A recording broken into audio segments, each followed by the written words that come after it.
तो बेसिकली ये वोट जो है देश के प्रधानमंत्री बनाने का है और नरेंद्र मोदी जी का कोई मुकाबला नहीं है। इसलिए प्रयागराज गढ़ भी है, नरेंद्र मोदी जी की लोकप्रियता भी है, हम लोगों का पिछला काम भी है। ये लोकतंत्र का महापर्व है और अगर आप इसमें भागीदार नहीं होंगे तो कहीं ना कहीं आप अपनी जिम्मेदारी से उन्मुख होंगे। छठे चरण का चुनाव है उत्तर प्रदेश में और प्रयागराज की सीट काफ़ी महत्वपूर्ण हो जाती है। ऐसे में रीता बहुगुणा जोशी जो मंत्री कह सकते हैं, पूर्व सांसद कह सकते हैं और इसके साथ साथ एक वरिष्ठ नेता बीजेपी की हमारे साथ मौजूद हैं। रीता जी, किस तरीके से इस चुनाव को देख रही हैं? आज आप वोट डाल के भी आई हैं। देखिए, एक बार फिर से मोदी सरकार बनने जा रही है और मैंने जितना देखा है 5 चरणों का, हम लोगों को पूर्ण बहुमत मिल चुका है। अब हम उसकी टैली को आगे बढ़ाकर 370 तक ले जाने का हम लोगों का लक्ष्य है। और प्रयागराज तो गढ़ है भारतीय जनता पार्टी का। यहाँ 2 सीटें हैं, 51 फूलपुर और 52 इलाहाबाद, और दोनों ही सीटें 2014 और 2019 में हम लोग जीते हैं और बढ़त लेकर जीते हैं।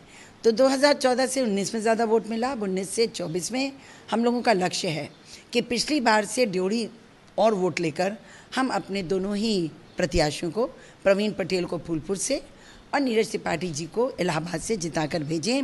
मैं सभी मतदाताओं से बस एक निवेदन करूंगी, जैसा हमारा इलेक्शन कमीशन भी कर रहा है, चुनाव आयोग, कि भाई वोट देने निकलिए।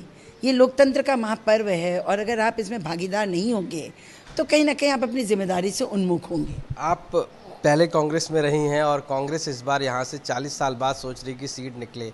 ऐसे में उन्होंने जिस तरीके से अपने कैंडिडेट को उतारा है, छठे चरण में इकलौती ये सीट है जहाँ पर कांग्रेस का ये प्रत्याशी लड़ रहे हैं। किस तरीके देखती हैं, कंपटीशन कितना है? नहीं, देखिए, उनकी तो हार सुनिश्चित है और भारतीय जनता पार्टी, मैंने आपसे पहले ही कहा कि गढ़ है और हम लोगों ने बड़ी मेहनत करी है, बहुत विकास का काम भी किया है।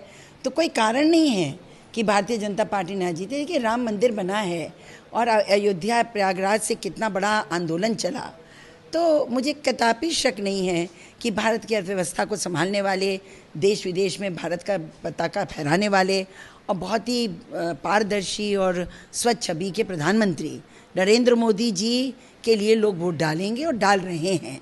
तो बेसिकली ये वोट जो है देश के प्रधानमंत्री बनाने का है और नरेंद्र मोदी जी का कोई मुकाबला नहीं है। इसलिए प्रयागराज गढ़ भी है, नरेंद्र मोदी जी की लोकप्रियता भी है, हम लोगों का पिछला काम भी है, सब ले लगा के निश्चित रूप से हम बहुत बड़ी बहुमत से जीत रहे हैं। कांग्रेस का लड़ते हुए आपको दिख रहे हैं, लेकिन वो कहीं है नहीं। ये प्रयागराज के जो मुद्दे हैं, क्या लगता है आपको, जो बुलडोजर चला, जिस तरीके से माफिया राज का अंत हुआ, वो कहीं ना कहीं लोगों में है जहन में? योगी जी का जो कार्यकाल रहा है वो प्रशासनिक रूप से बहुत सबल और मजबूत रहा है और उत्तर प्रदेश बदनाम था माफियावाद की वजह से। वो माफियावाद लगभग समाप्त हो गया है, वो अब है नहीं। लोग घबराते हैं, भारत से, इलाहाबाद से, यूपी से भाग रहे हैं। तो निश्चित रूप से योगी जी ने जो केंद्र की योजनाओं को घर घर पहुंचाया एक, और जो उन्होंने शांति सुरक्षा कायम करी, महिलाएं सुरक्षित महसूस करने लगे जिस प्रदेश में, वो आप समझ लीजिए प्रदेश। तो योगी जी का भी बहुत बड़ा योगदान है। तो मोदी योगी की जोड़ी उत्तर प्रदेश में 75+ सीटें हमको दिलाएगी। पिछली बार कई चरणों में देखा गया है कि वोटर्स बाहर निकल कर नहीं आया, कहीं ना कहीं माना जा रहा था कि जो मेन कोर वोटर था वो आपका नहीं आ पाया। इस चरण में लगता है आपको कि बीजेपी को वोटर्स निकल कर आएगा और कहीं ना कहीं बढ़ोतरी करेगी? एक तो चुनाव आयोग ने बड़ी मेहनत करी है, बहुत प्रचार किया है कि वोट डालिए, आपका लोकतांत्रिक दायित्व है। इसके लिए मैंने अभी देखा युवा बहुत बड़ी तादाद में निकल रहा है। दूसरा कि हमारे कार्यकर्ताओं ने बहुत मेहनत करी है, घर घर पर्ची पहुंचाने का काम किया है।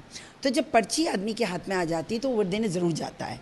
जब पर्ची नहीं होती तब वो सोचता है कि कहाँ जाएंगे, ढूंढेंगे नाम। तो इस बार ज़्यादा बेटर ऑर्गेनाइज्ड है, सुव्यवस्थित है, तो वोट अच्छा पड़ेगा। और मैं फिर अपील करूँगी सबसे, देखिए, मकसद ये नहीं कि आप कहाँ वोट डाल रहे हो, मकसद ये कि आपको वोट डालना है और आप लोकतांत्रिक अपनी जिम्मेदारियों को पहचानिए और वोट डालने चाहिए। धन्यवाद बात करने के लिए। तो रीता बहुगुणा जोशी जी, साफ तौर से मानना है कि इस बार वोट बैंक प्रयागराज से लेकर पूरे उत्तर प्रदेश में बीजेपी को जा रहा है और योगी और मोदी के नेतृत्व में बीजेपी पूर्ण बहुमत से आने जा रही है। प्रयागराज से कैमरा पर्सन गौरव गुप्ता के साथ आशीष श्रीवास्तव, आज तक।